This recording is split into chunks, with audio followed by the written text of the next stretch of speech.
Welcome everybody.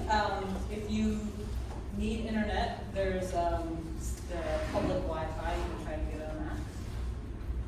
Just had that question. But so I'm Kristen Prelip, and most of you know me. And this is our second quarter Orange County Communicators Workgroup. And we've been back together for a year now, so I'm very proud of us. So today is kind of a mix of kind of just doing some yearly business stuff, and then we're going to learn about how to have a waste-friendly or zero-waste event. And then we're also going to have a session at the end where just if people want to talk about either you have a great tool that you're using or an idea that's really made your life better, and conversely, maybe you have a problem that's keeping you up at night, that's a communicator problem, and you want to just mine the wisdom of the group. So that's what we're going to do today. And this is very informal because the last 3 meetings we've been like, get in here and there's a panel and there's, just focusing. Today's more informal. I put us in a circle so we can, just raise your hand and whenever you have a thought, just say it. So with that, I'm going to get started. All right, so we don't normally do an icebreaker, but because we haven't been doing icebreakers, maybe not everybody knows everybody. So it's a very simple one. I did this one at another meeting, actually it was in this room, and it was surprisingly fun, it was interesting. So I will get started. So you just say your name, position, organization, and what languages do you speak, and if you can magically speak another language, just wake up tomorrow and you speak it fluently, what would it be? So my name is Kristen Prelip, and I'm the community engagement, every time I forget, community engagement and public information officer. And I work for community relations, Orange County government.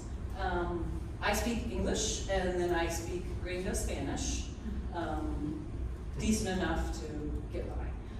But would love to be more fluent though.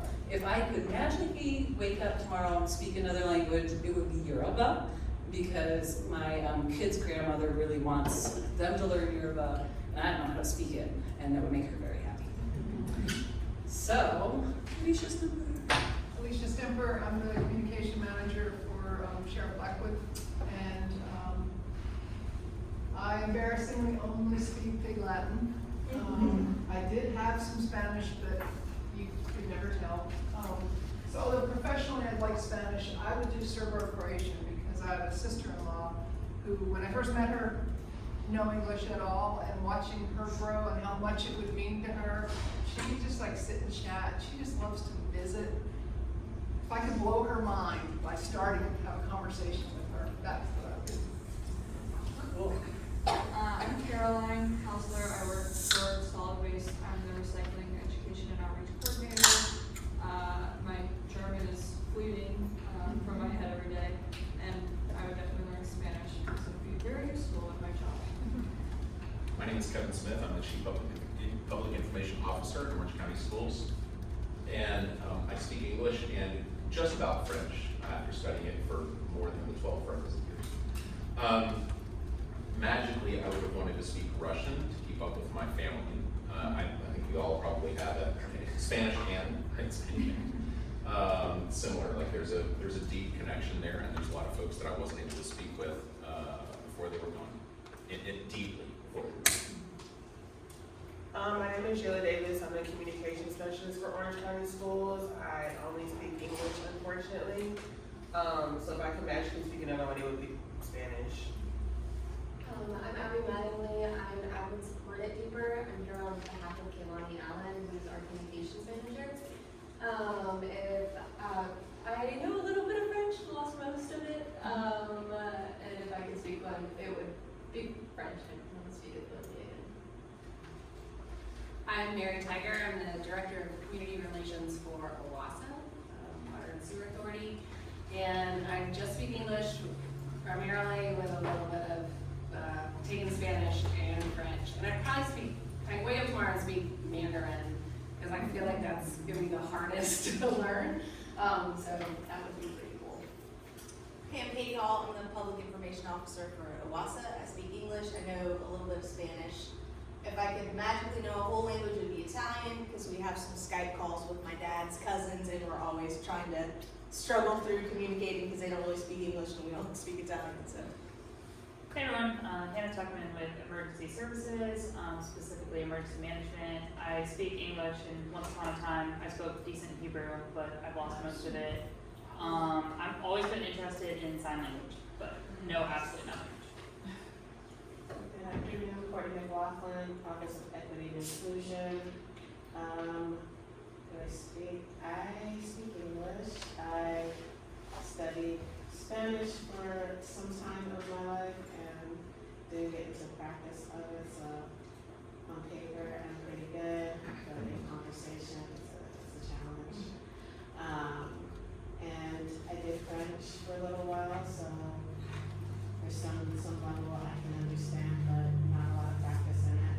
Now, magically, if I could speak another language, it would honestly be Japanese, because I want to be a cool kid with my big kids, who are very interested in Japanese culture and want to travel one day, so that would kind of up my game in that space, if I could magically speak Japanese. I'm Libby Huck, and I'm the communications manager for the health department, going on a month now. What languages do I speak? I used to speak German and take that right back to when I was actually dreaming in German, which was really pretty cool. That was long ago and far away. A little bit of Spanish, and honestly, if I could wake up and know them all, I love that. I would not want to choose between them. I just, one of the things I realized when I was in high school is just because we had some exchange students come, and being from, a town in North Carolina, you didn't speak to many people with different languages, and it was just fascinating to me to see the commonalities, but also the differences, and very much impressive. So I do. I'm Thomas Privet. I supervise the on-site water protection, which is a criminal program within the health department. Still working on English. Got a little bit of French from 4 years of that being beat my head in high school, but the language I'd most like to know, it's not really spoken, it's Latin. Just because it ties into so many other things, but as far as actually speaking, I think one of the clicking languages, because I, for the life of me, cannot conceptualize how someone is able to do that while talking. So I think just for that alone, I'd like that sort of miraculous thing.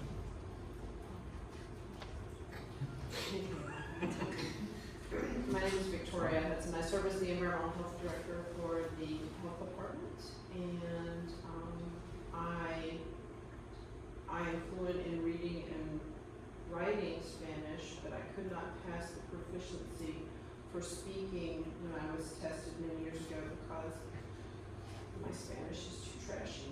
And that's what she said. She's very kindly. She told me this. I'm like, okay. And I speak French in the home, and if I could speak another language, it would be Vietnamese. I'm Tracy Young. I'm with the Board of Elections. I'm Deputy Director. And I just speak English, unfortunately, but I share Libby's wish that if I could wake up tomorrow and speak all the languages, that would be my preference because it's hard to narrow it down. But if I had to, I would say Spanish because that would help me most of my job. My name's Laura Riddle. I'm a communications manager at UNC Chapel Hill, and like some other people, I unfortunately only speak English. And if I could magically speak another language, I would probably say Spanish because it would be the most functional in my day-to-day life. Hi everyone, my name is Leah Taylor. I am a social media intern with the Orange County / Carver Visitors Bureau, and I speak English, and if I could imagine speaking another language, it's probably Spanish, just because some people speak Spanish. Hi, my name is Nancy Weigel. I'm the Marketing and Communications Director for Durham Tech. And echoing many of my peers here, I'm an English speaker only. The languages never took. I kept time. And would be a Spanish speaker because that would help me most, both with my community and with my job. Hey everybody, I'm Beth Lutz, Media Relations Manager at UNC. I basically only speak English. I took like a lot of years of Spanish, and I used to be somewhat fluent, but like it's been years.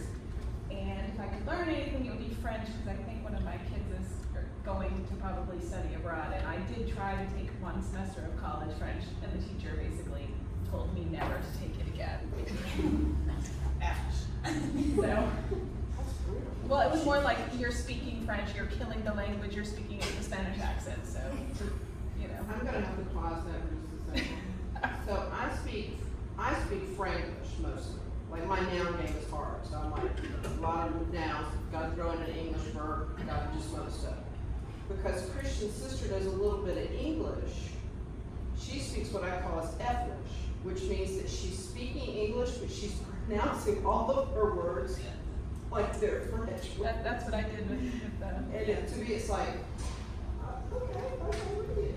So my name is not Victoria, it's Victoria. I'm Tennille with Orange County Animal Services. I speak only English. I used to know a little Spanish. I lost it all. I would like to learn it again. It's really beautiful, but also it would be really helpful in a lot of different ways. Hi everyone, my name is Marilyn Hull, and I am with the Orange County Department on Aging. Some of you may know my boss, Beverly Schufer, the communications manager. I'm her communications assistant. I speak English and a little bit of Polish because I studied abroad in Poland when I was in college, and in the past couple months I started doing a daily Duolingo lesson in Polish to try to just pick it back up again. It's very difficult. Having CZ is next to each other, CZXY is next to each other is really hard. But if I could magically speak another language, I would actually choose Elvish from Lord of the Rings. Love it. Todd McGee, Media Relations Director for Orange County. Speak a little bit of French, read it probably better than speak it. I'd love to be able to speak it fluently, but the language obviously that we must know is Spanish. I'm Eve Green with the Town of Carver. I'm the Communication and Engagement Specialist. I speak English. I spoke a lot of Spanish in high school, some college, and I restarted. I'm on a 263-day Duolingo run. Yes. Trying to relearn Spanish. I can understand it much better than I can speak it. I think it's confidence level, or just recall my memory is terrible. So Spanish would be the one I would like to just jump ahead. I'm Christina Stroud for the Town of Chapel Hill. I think my title is Communication Specialist, title kind of thing, but now that we have Susan Brown on board, she's the Director of Strategic Communications and Marketing. It's a totally new position. Our titles are probably going to change. You all probably know Alex Carstio as well. He's the Police and Fire PIO. Same with a lot of people here. I took a lot of Spanish, elementary, middle, and high school, and a semester in college. I could probably have a conversation with somebody, but not fluently. But if I could magically wake up speaking another language, it would be either German or Polish, because I have some ancestry in Germany and Poland, and I think it'd be really cool to travel to those places one day and just be able to look for, maybe other minds. Love it. Okay, thank you. I learned a lot about all of you. And I'm going to Croatia soon, so I want to talk to you. I know it's Croatian. Okay, so this is just a quick year review. So as you all remember, we had the pandemic. Before the pandemic, we were meeting quarterly. I don't fully understand how this group functioned because I was a newish communicator back then. But it seemed like every quarter somebody would host and we'd go around the county and learn about different things. And then the pandemic happened and then we all met a lot. And then the pandemic was kind of over, and or at least the EOC went down, and then the group was dormant. And so a year ago, we all got together with Bonnie B. Davis, and we talked about the mission and vision statements, and we really got into it. And then in the very end, we did a brief emergency preparedness preparedness exercise about having like a train with horrible toxic, chemicals that spilled in Hillsborough. So hopefully that will never happen. And then we decided that summer is just too busy for people, that it's really hard to get meetings together in summer. So we did September, and we had a timely event happen in our community. UNC Chapel Hill had that shooting, and so we had a panel discussion about what went right, what went wrong. And I know a lot of people probably aren't here today because of another difficult thing at UNC last week. So maybe we'll have a panel discussion about that. And then in November, this was great. We did a panel discussion with our local English-speaking media partners. And I found it to be really valuable. And I also feel like I'm more in touch with them now. And I'm also more in touch with their needs. But I do remember one of the reporters saying that we have to just answer the emails at 9 o'clock at night, and that's never gonna happen. Remember them saying that? I think about that. It was ABC. It was ABC, yes it was. I should email him at like 6 in the morning to get up. Okay, and then in February, we did language access planning with folks from ESA.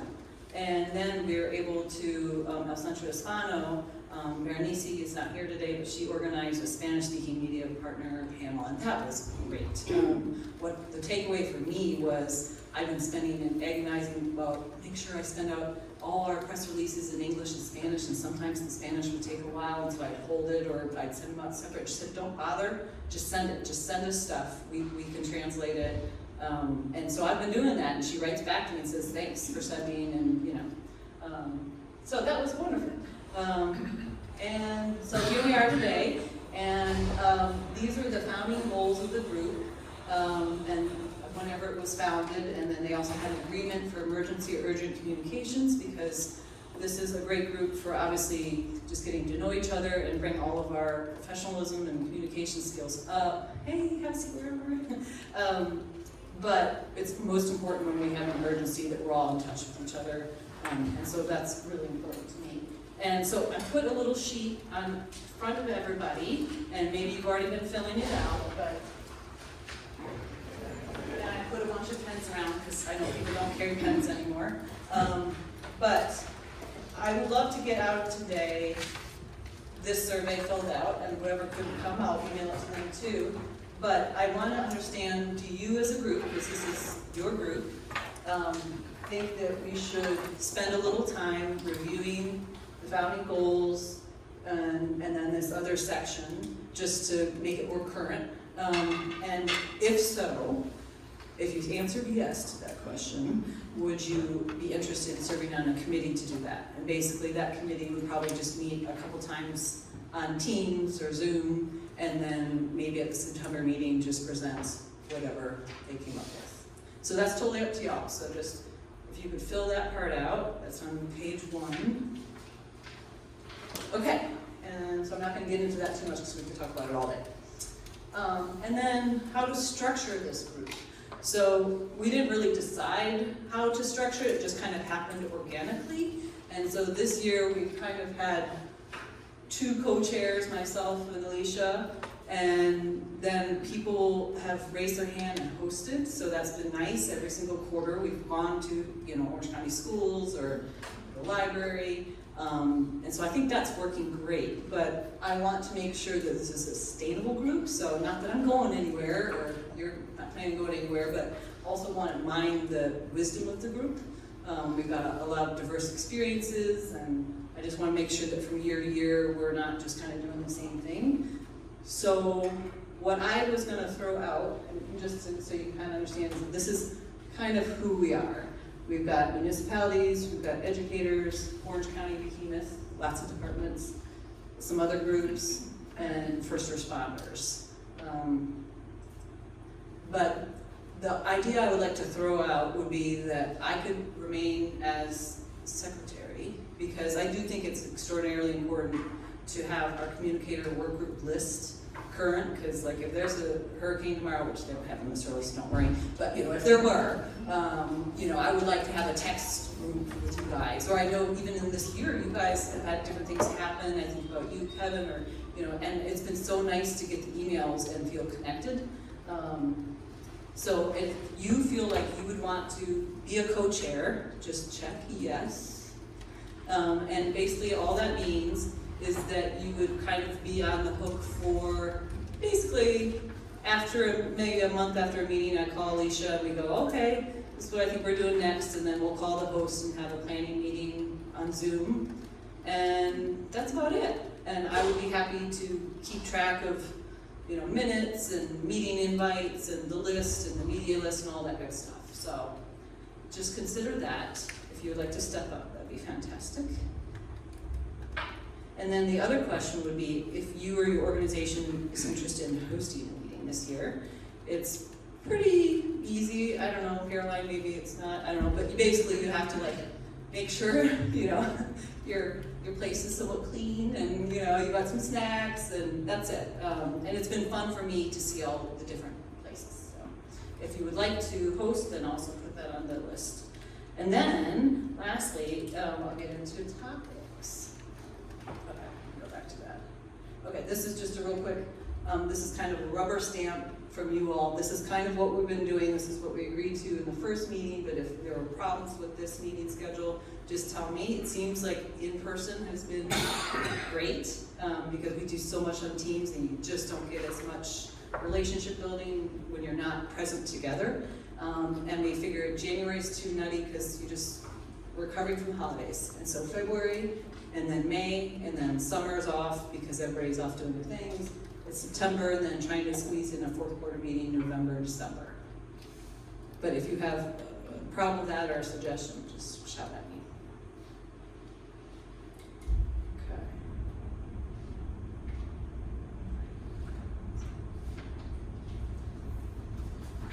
Okay, so then on the other side of your sheet, what do we want to do this year? So basically we have 4 meetings. I really enjoyed every single meeting last year, and I know I will this year too. So it's up to you to decide what we want to do. So this is the list you all gave me last year, and I thought it was a great list. And I actually took off some of the things that we accomplished. Like I took off language access planning because we did it, but we could always add it back on. But so if you would take some time to, I know it's hard, but pick 3 favorites, maybe? If you have to do 4 or 5, I won't, it's okay. Especially people who said you wanted to learn every language. I know it's hard to choose. Maybe a Libra, I'm not sure. And then if you have a suggestion for a topic, just write it at the bottom and I'll keep track of all this list. Any thoughts about one of these or any of these that we for sure need to do? For me, I guess I would say, I think de-escalation techniques would be really timely and good. I feel like this might be a little bit tense this election season, so that would be good. Do you have a thought? I think, Chris, the plain language is a really important topic, but at multiple levels, right? Because I don't know how it is in your agency, but you're probably in the same boat that we are. You probably write maybe 10%, and the rest is curation and collation of what other people are processing. And the idea that plain language is something you adopt through the whole organization and how you become an advocate for content coming in that way, as opposed to we're reduplicating work so much of the time because folks don't operate in a plain language mindset. I'd be very curious to know if someone has good guidance on making that a cultural expectation and not just a job expectation. Oh, yeah, exactly. Say it. You know better than me. Town Chapel Hill is essentially adopting that. We're putting through plain language training. We're hoping that everyone in the organization can do it at some point. We've got a style guide that we've adopted, so totally happy to talk with you and Mary Jane Erlinger, one of our deputy town managers. She's sort of spearheaded and I'm part of it as well. So. It has huge ramifications for your language access too, because when you're not using plain language, then everything you're trying to distribute just is hampered and very, very imprecise. Yeah. But yeah, they've got a whole plain language. So when are we doing that? Okay. That's great. That's Apparently that's our volunteering. September meeting. I'm down. I know for me, the other one I would love to fit in this year or next year is just, I feel out of, like, artificial intelligence. What am I missing? Like, what should I be doing? What should I be worried about? What should I be using? I don't know, so. Has anyone at this, does anyone hear from your job alikes or from your state agency about guidelines? Because I know DPI, the Department of Public Instruction, just went through a massive process that got the whole state together, and they published guidelines. I just don't know, have you heard anything like that from your niche? The Your community sector? college system is statewide, they're working on it now, having their still in process. So maybe you all could tell us what they told you. We can bring some things forward on it. Yeah, so if you don't mind, just check off 3 and write any suggested topics at the bottom. And of course, if you are an expert or know an expert in that topic, that would be awesome. Any other discussion about topics before I move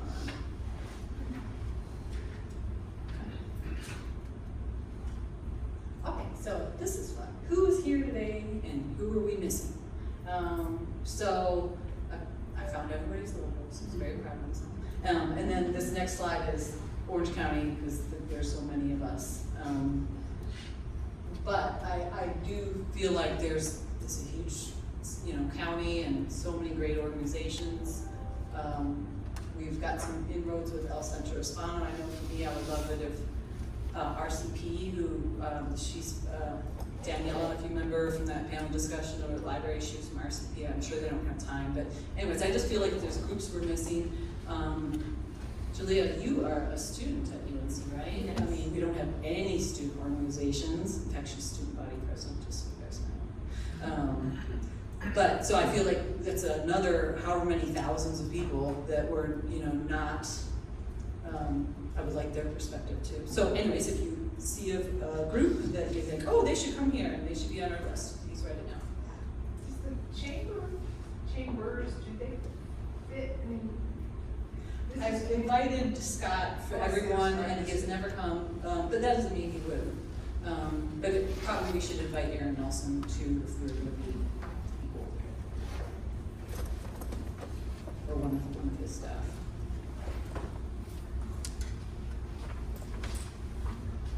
And even if people can't make time to come, I think it's just great that we're actually connected and they're on the list, though, because not everybody's got the bandwidth, so.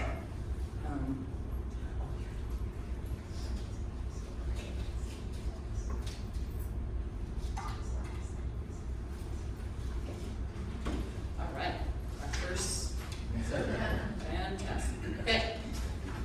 All right, so that's that.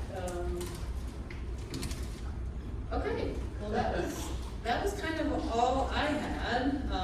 So I'm just gonna see if there's any thing you wanna say about topics or people that should be here or just questions before I move on to Caroline's portion. All right, now we're gonna learn. So I was telling Caroline that we did these Orange County road shows this year, and we brought food for all the staff and also for the attendees, and I was horribly embarrassed by how wasteful everything was. Like, I just got those little chip bags and throwaway cups, and I thought there has got to be a better way. Plus, because then Todd and I had to take all the trash out. So we'd love to avoid that and also just be kind to our Mother Earth. So I'm going to turn it over to Caroline.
F5.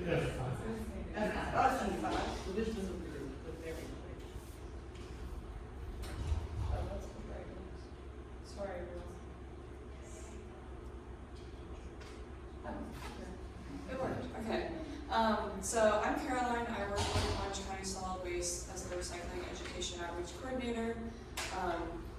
Today I'm going to talk about a specific Orange County policy, but it can apply to anyone that hosts events. You don't have to go through the paperwork process, but it's helpful if you're just trying to create a low waste event, which we should all be conscious of in our extremely wasteful world. So the waste-wise event policy was kind of reinstated post-pandemic.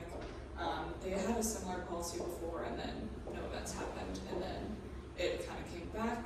But it's basically just trying to get county events that serve food to reduce their waste and be conscious of that through composting, getting recyclable materials or reusable materials, and just trying to be conscious of that. And so all of this information, sorry for people that are not in Orange County, but it's on the intranet. We added a new tab at the bottom, so you can go to the intranet and click on that and see all the different information. But there's a policy form that people will fill out. I'll go into more detail on that. But that's on the intranet. And then there's a checklist that I made that kind of helps you with all of the nitty-gritty details of planning your event. From food to recycling to just ways that you can reduce and reuse, and then just going into more details. So basically when you're planning a waste-wise event, there's so many aspects that you want to be cognizant of. So what dishware are you going to use? You know, you can use compostable, you can use reusable. Reusable is always the best. Compostable is great, but it still requires, you know, something to be made, and you know, compostables can be expensive, so if you do that one-time purchase of reusables, that's awesome. You can do a mix of both if you don't have that option. And then catering, so where are you going to cater from? I know like Jason's Deli is a big catering company that a lot of Orange County uses. We use it and they give us pickles in individual bags and the silverware sets, and that's just not very waste-wise. Yeah.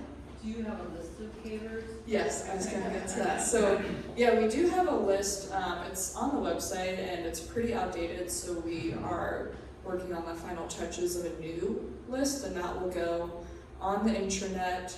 We'll have to see if we can put it on the public website too, since we're not really supposed to support private businesses. But yeah, we went and checked with all these different restaurants and caterers about what materials they use. Do they use compostables, reusables, things like that, to try and give you a really good option for your caterer. And then decorations, if you're gonna have decorations at your event, you know, reusable tablecloths, reusable materials or recyclable materials, things like that. And then just storage and transportation. So bringing reusable bags to pick up your food. Seeing if the caterer brings your food in reusable bags, or you can bring your own.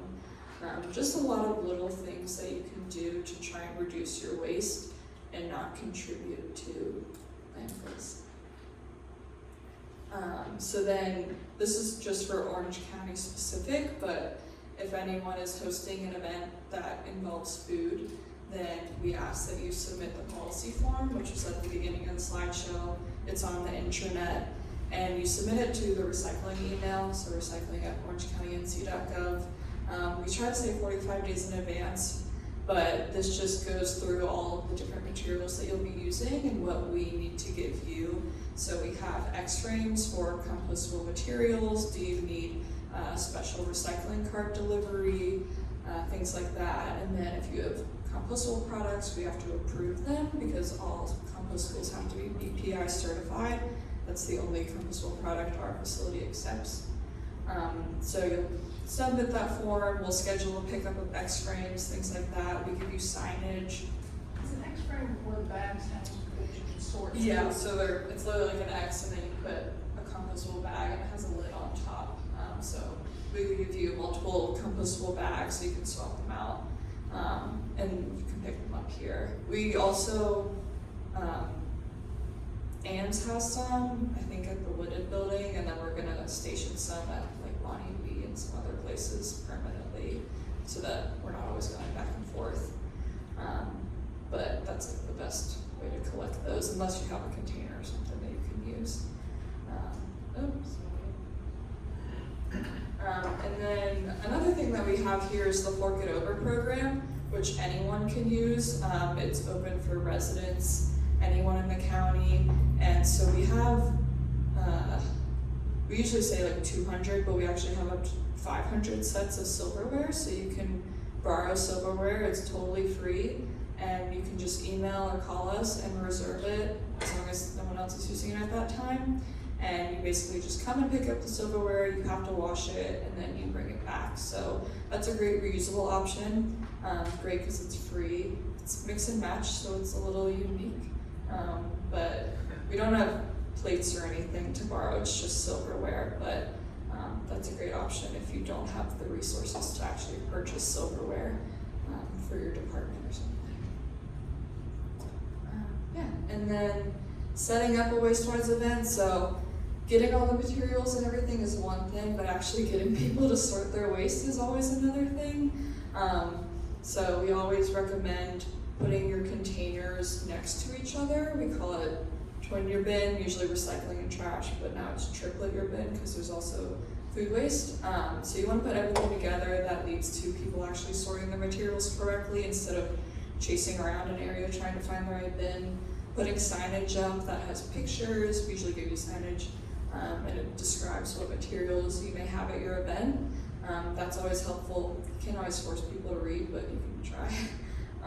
And then educating your staff is always great if you can have people informing people that come into the event, which I was going to explain at the end of this as well, what to do with your waste. And then if you can educate attendees, like if it's a sit-down event, tell everyone at the event, okay, here are the materials we have, these are the waste containers we have, or just like, you know, monitoring the containers if you can, to the best of your ability, because I've spent many events digging out materials that have been sorted improperly. It's not very fun.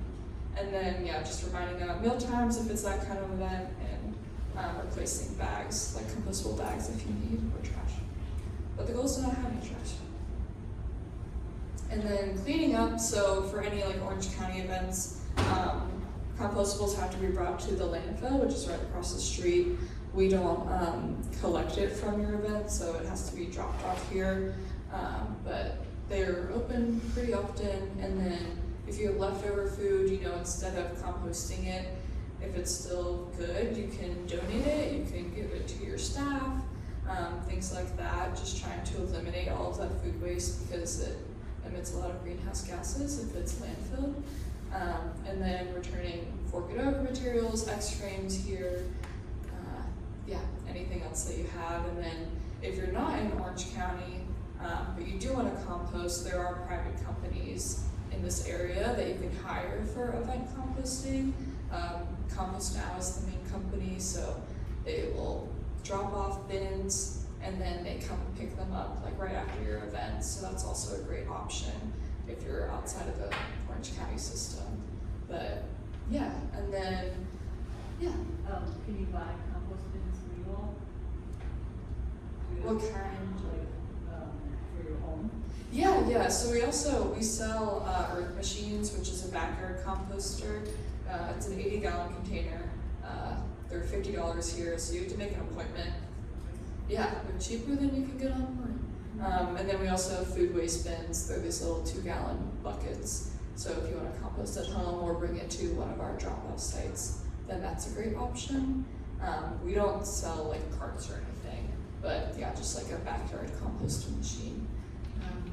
And then just to note that the waste and recycling centers are only for residential household use. This is kind of a common question that we get is, can my department or the town come and bring something to the waste and recycling centers? But it's only for materials from your household. You know, organizations have to have their own collection.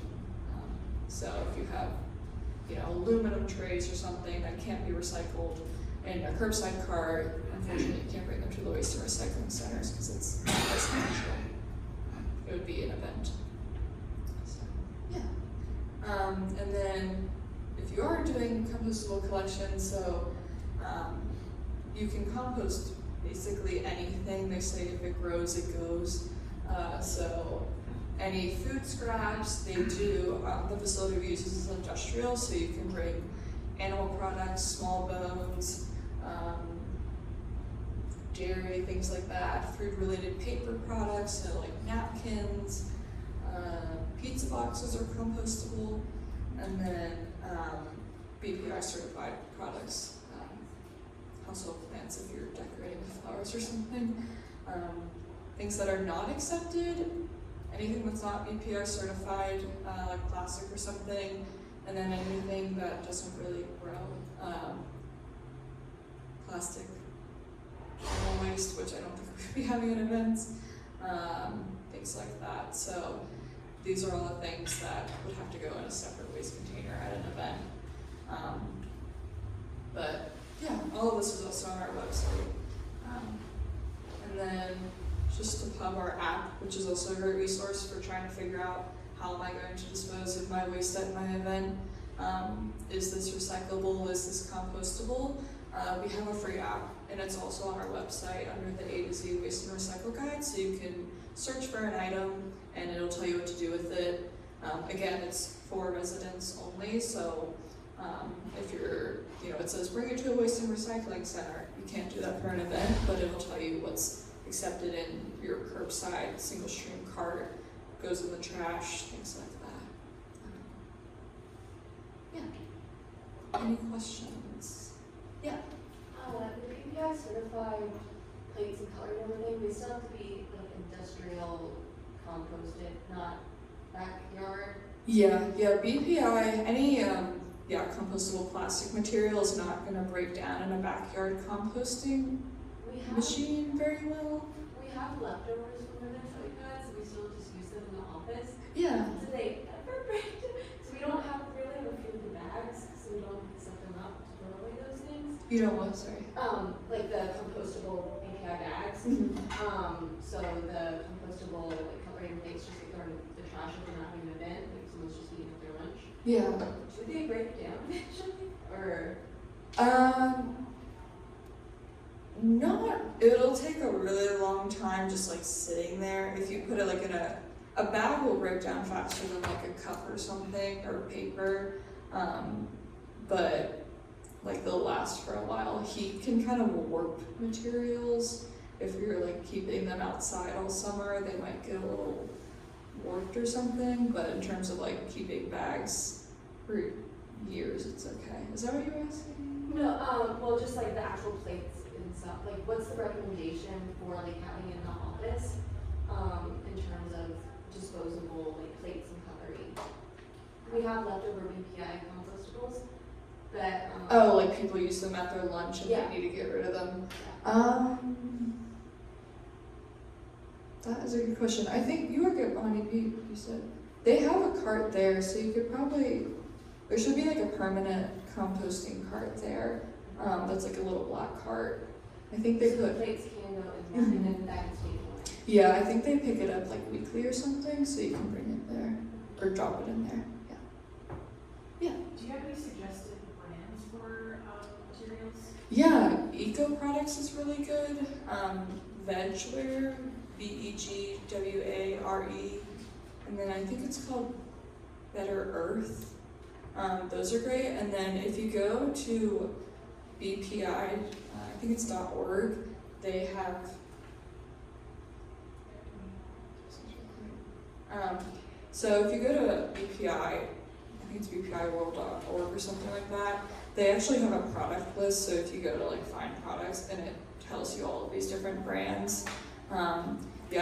It can be a little confusing because something that's labeled compostable is not necessarily BPI certified. There's a lot of misinformation on Amazon or things like that. So that's why we ask that people send us what products they plan to buy so that we can make sure. But those are some great brands. Compost Now sells products directly and their products are BPI certified, but yeah. My question really didn't go to events as much, but is there a sort of concise way to explain to people like me who just can't figure it out? When there's that, recycle symbol on plastic, I think it means more about how it was manufactured than whether or not it's recyclable. But for years, I thought, oh, there it is, that's good, I can recycle it. Yeah. And I think that was wrong. So what numbers can I recycle and what numbers? Yeah, that's a great question. Yeah, so we actually don't go by the numbers anymore. It used to be 2 4s and 5s, but we've actually gone away from the number system, and this is kind of like a statewide, nationwide effort because the numbers are not an accurate representation of what can be recycled. There's a lot of numbers where you can only recycle some products with this number, not others. The famous example we use is the clamshell, like what your berries come in. Those are not accepted in Orange County and a lot of other counties, but they're a number 1, and so are water bottles, but water bottles are okay. So basically the number is just what the product is made of and not whether it can be recycled. It's more for a manufacturer use and not for the public use. It was just kind of like, oh, let's use the numbers on the bottom to identify things, and then turns out that's not a good indicator of recyclability. So basically everyone tries to go by the shape now. So there's 4 shapes. We do bottles, tubs, jugs, and jars. So like water bottles, soda bottles, laundry detergent jugs, or like a milk jug, like a peanut butter jar, and then a tub, like a yogurt tub or like a sour cream tub. So those are the shapes that we go by, and we say if it's not one of those shapes, don't put it in. It's probably not recyclable or accepted at our facility. Can you say those shapes again? Yeah, bottles, tubs, jugs, and jars. There used to be one that the top was wider than the base, you couldn't recycle it, like the tubs.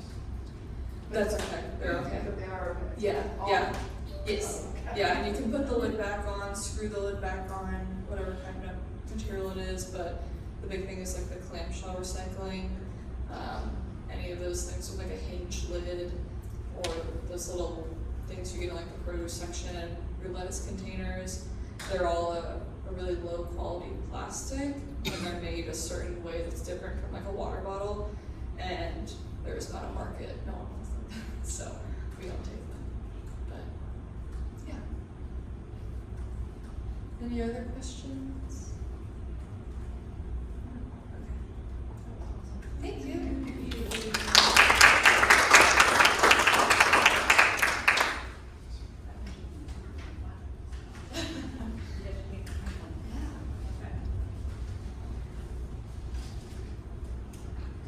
So next up is Alicia's gonna come.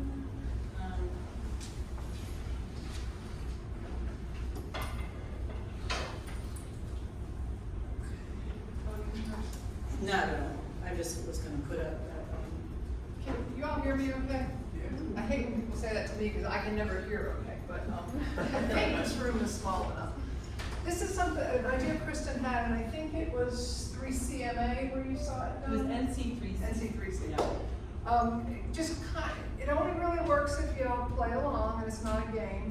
If y'all want to go home, just don't play. But the 2 things that we just kind of go around the room and talk about are what's like the niftiest little trick that makes your life better, like some maybe gizmo gadget related thing.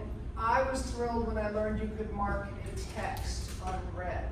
And sometimes when I tell people that still, and I thought I was a late adopter, they're like, you can? So I guess I'll just start by asking, do you all know you can do that now? Okay, good, because I tried to do it this morning and I know how, but I couldn't get it to perform right. To iMessage, you mean in iMessage? Yes, on your phone, I guess it's only Apple. But, because once you read it, it goes away and then you don't have the reminder, and if you're in the middle of something, you don't come back to it.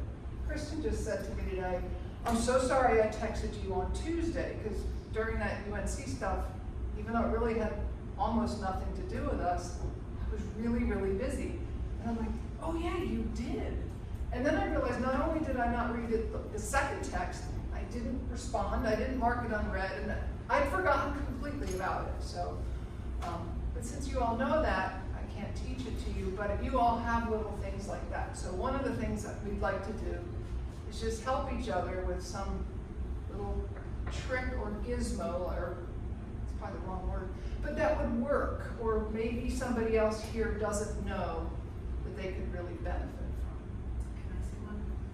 So the last meeting, you have used the DEPL, D-E-P-P-L. Yeah. That has been really nice. It is basically, you put in an English sentence and it'll spit out a really pretty good Spanish sentence. And we still send it to our language coordinator to be sure, but I've been really impressed with it. And it's deep, Deep, not shallow, right, the L on the end. And what's also cool is depending on your own knowledge or the knowledge of whoever's using the product, you can literally go word by word and tweak the translation. And if you sign up for a pro subscription, you can actually develop your own dictionary, which can then train a translator in the machine to be your closer friend as opposed to just a generic machine translation. So, for instance, it defaults to alumno. When we put the word student in, it defaults to alumno. No one says that word. They all say estudiante. And so I go through and manually make the changes that I know are good. You can change verb tenses if you know you want it to be in the y'all form as opposed to the you singular form. You can make one change and then it actually tracks that change throughout the rest of the passage. So depending on how much fun you can have in Spanish or whatever language you're translating into, DeepL is a very powerful tool. and there's a free one and a pro one? Yeah, I use the free version. And the Spanish native speakers for them to review, which I strongly and highly recommend. Definitely, yes. Please. I would love to share an online tool that I used when I was making informational videos for the Department on Aging. We made videos in English, Spanish, and Mandarin, the top 3 languages of our senior centers. And I wanted the videos to be accessible for people who have low hearing or deaf, especially our population, senior citizens, older adults, have problems with hearing. So I needed to caption those videos, and I used a website called sonix.ai, so SONIX.ai, and it is, I think it even has there's a free trial where you can, use a certain amount of video for captions, but it is extremely accurate. When you upload the video, it goes through and will automatically make, time the captions as it's being said on the screen, but you also have full editability. If there are mistakes, or, it misheard what you said, you can, while you're still in the video editing, you can change the word or, capitalize and fix someone's name or anything that's wrong, and then download it, and you have the video. So that's what I've used for our YouTube videos. And so our videos were captioned in Spanish and Mandarin as well. And I worked with our translators, our staff who voice over those videos to do the edits and make sure they were right, but it was pretty dang accurate. So if you do any kind of videos where you need captions, it's a very useful website. And it's Sonix. Yes, CS or X. S-O-N-I-X. Let me make sure. S-O-N-I-X.ai. We're part of a statewide network of our Java-likes in education. And this morning we were just being reminded of something that our own team, the AI geniuses from Orange County Schools, also are at the forefront of ADA requirements. Are you all processing that right now as we speak, knowing that you've got 2 years or 3 years to have everything locked down and everything utterly accessible? It's a huge, if there's any one thing that we sort of look at as a full year topic, I think it's actually worth, because tools like that could save a whole sector of work content that we create now that we would have to stop unless there's a manageable way to deal with it. And that's a big one. So just explain what you're saying. I know very little because I got an student government thing, but I didn't really read it. Every single piece of content that we create, with very few exceptions, from state or federal government, will have to be completely accessible for people with visual impairment, hearing, you name it. And so that means every image you create, if you haven't been layering with all text, you'll be out of compliance. If you haven't been making sure that your videos are completely accessible to everyone from every angle, you'll be out of compliance. So there's the deadline is in April of 26 for larger municipalities and April of 27 for the small ones. And it's the $50,000 population, 50,000 person population line. So if you serve, the county serves more than 50,000 people, everybody in the county, and each of the school systems, because we each have more than 50,000 people living inside our census tracts, we're also caught up in the first wave. So we have a 2-year deadline, and so it just means that everything on the website, like every single thing on the website, if your website has been telling you, hey, you may be out of compliance, yeah, those 500 things are gonna have to be fixed. And so it's really, again, it's not sort of like the plain language question or just creating any content. How do we make sure the raw material comes in a way? How do we make sure the raw material comes in a way that there's zero waste, and we can actually publish what we receive or what's generated by our teams and organizations? So has the county been budgeting for this? Do we know? So our website is supposedly ADA compliant, but when the webmasters like upload a photograph, they're supposed to, and we always encourage them to put in the alt text. A scan of a meeting packet. No way. So many practices that we have become just accustomed to over time, those PDFs are going to be going through a dramatically different level of oversight, and almost none of those things that just get scanned and uploaded are ever going to work again. There is an accessibility tracker on the county website so that you can pick a section and see where the problems come in, and then go in and come back and just keep checking. It's that correct step. That's Right, that's because sometimes you're sort of guessing as to what would be correct, which is why the plain language piece would make so much sense, because it's coming at it from a slightly different angle, but also, I remember when I was working at the library, the whole ADA compliant piece about really, if you want it to be completely ADA compliant, no images whatsoever on your website, which doesn't make a whole lot of sense for those of us who don't have issues with vision, but yeah, some organizations went that far. Or a full image description, right? Or This image shows a man with a boy. They're sitting at a table. The boy is reading a book. The Right, man is and pointing at the book. It can't just be health department logo. No. And that's, I guess, because anything written can be turned audible, the country cannot, okay. And then there are sort of people readers. utilize the I'm sorry? screen readers. Screen readers. It's all about screen readers. Yeah. But it's also important to think about colors, because that high contrast is so much more important than, I think about some of the logos that we use, and unless it's in black, unless you're using the black and white version, some of them are so beautiful, but really have, various shades of a certain color. So, just trying to keep in mind, if I go to a website and I've got my titles in a light green as opposed to a darker green or the black, and but you have to be much more strategic about how you use color.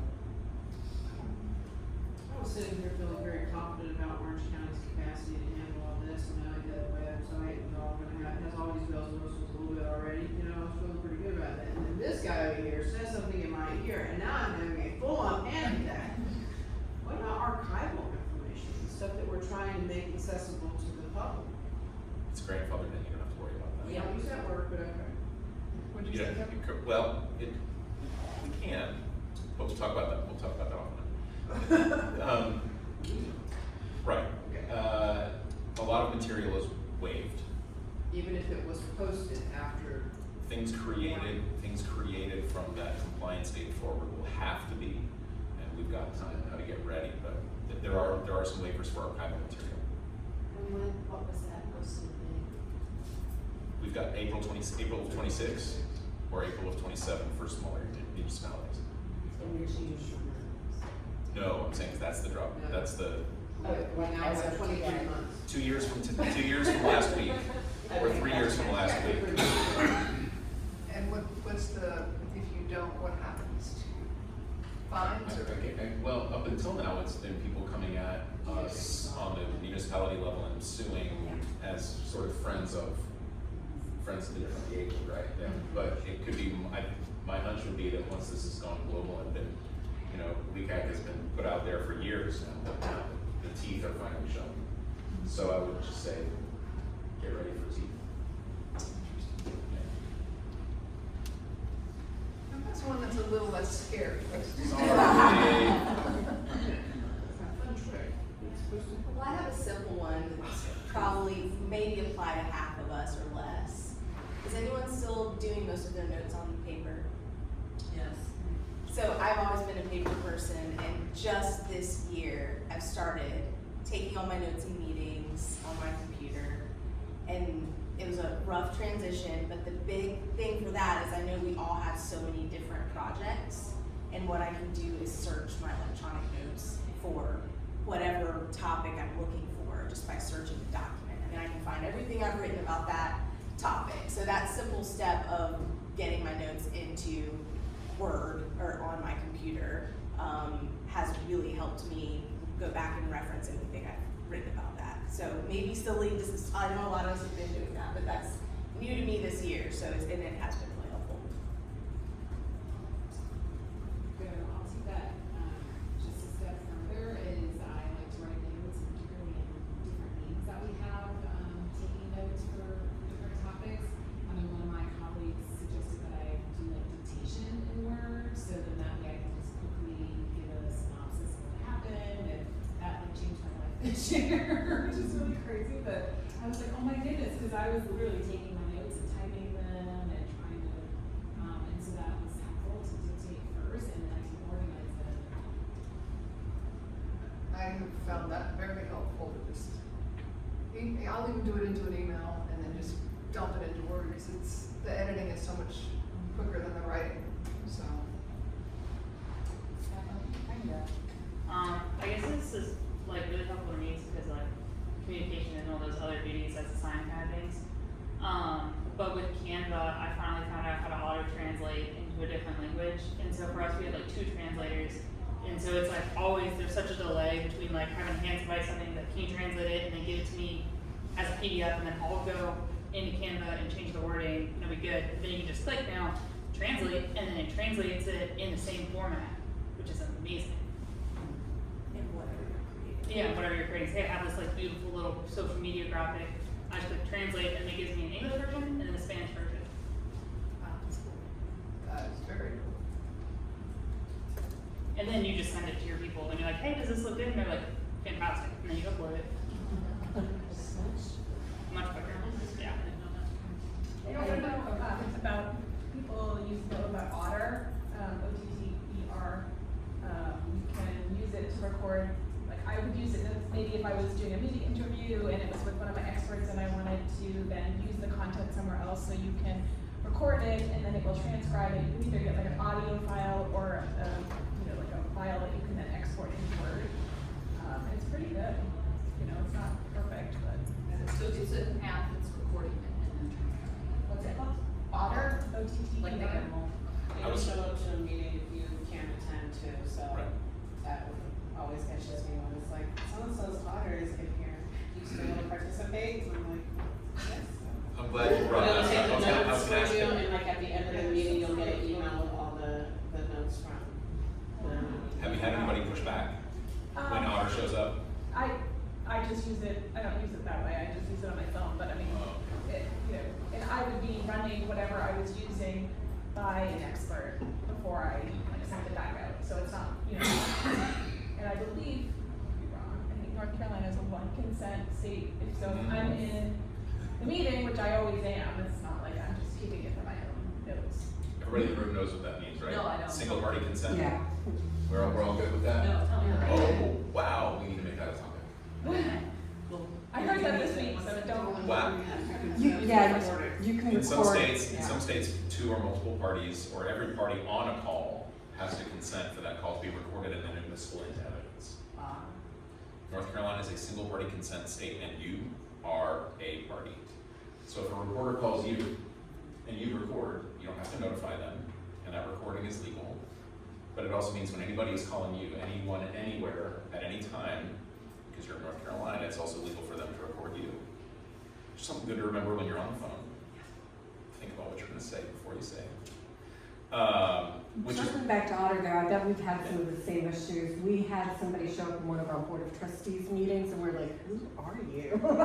Our IT department had some concerns about that.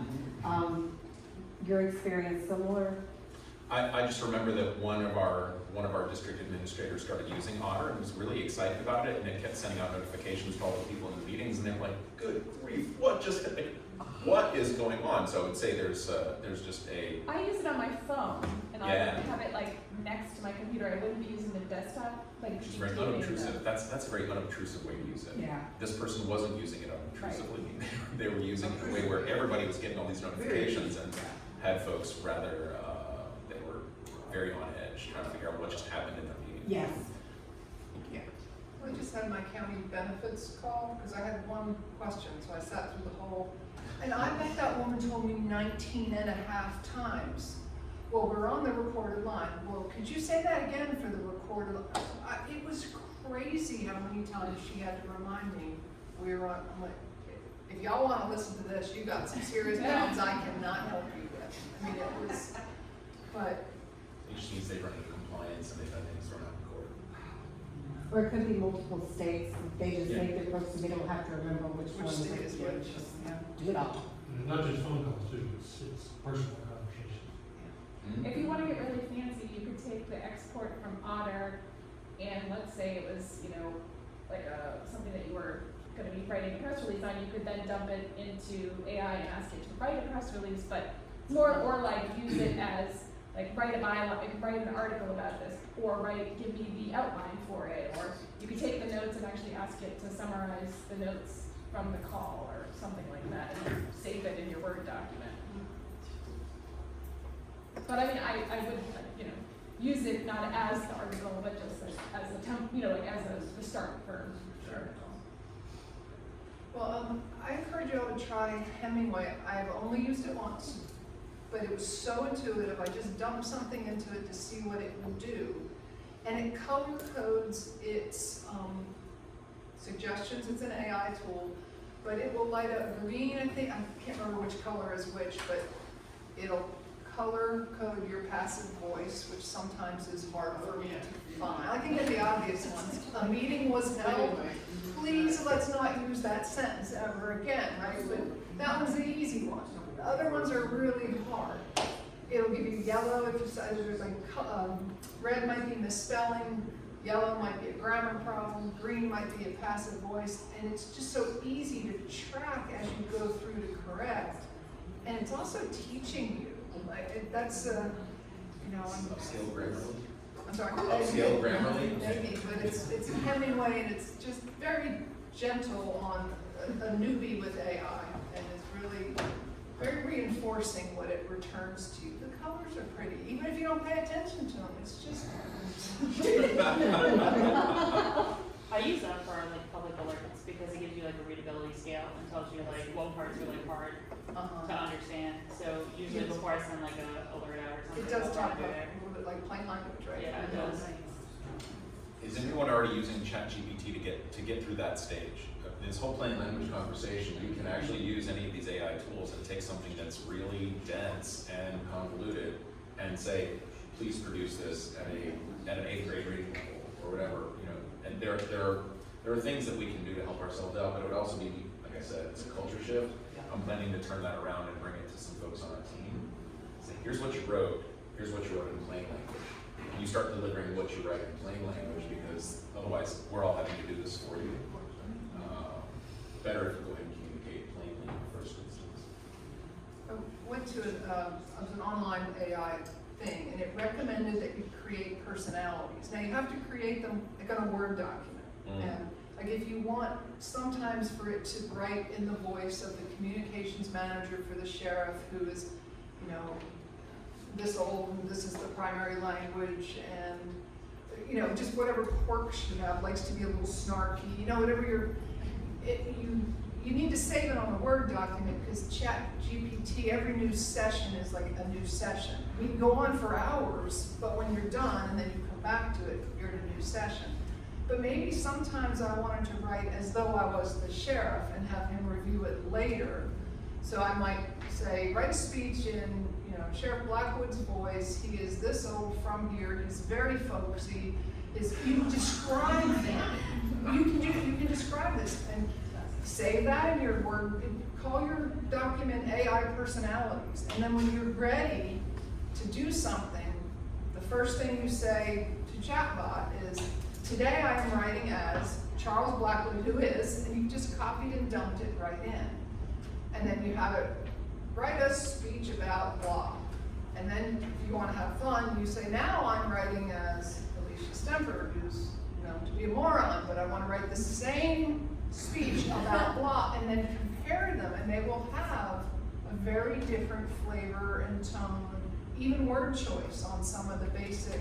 So it's it's really pretty fascinating stuff. And I didn't know you could have ChatGPT write the way you wanted it to write. I thought it was always that flowery, it really is has a flowery tone if left to it. It does not love plain language. You really have to tell it you want plain language. And also go through and it writes in short sentences like Hemingway. But also, you can fill the algorithm with as many things as you want, and that's kind of the beauty of it. It's learning how many different, you're learning to code a computer when you use ChatGPT intelligently, because you're layering in all the different things you need and not forgetting any of them and putting them in the right order. And you can actually get an amazing product, but then you've done almost as much work as drafting the product, so you gotta think about what you want to do. I'm going to add something to that I use on the Department on Aging's website.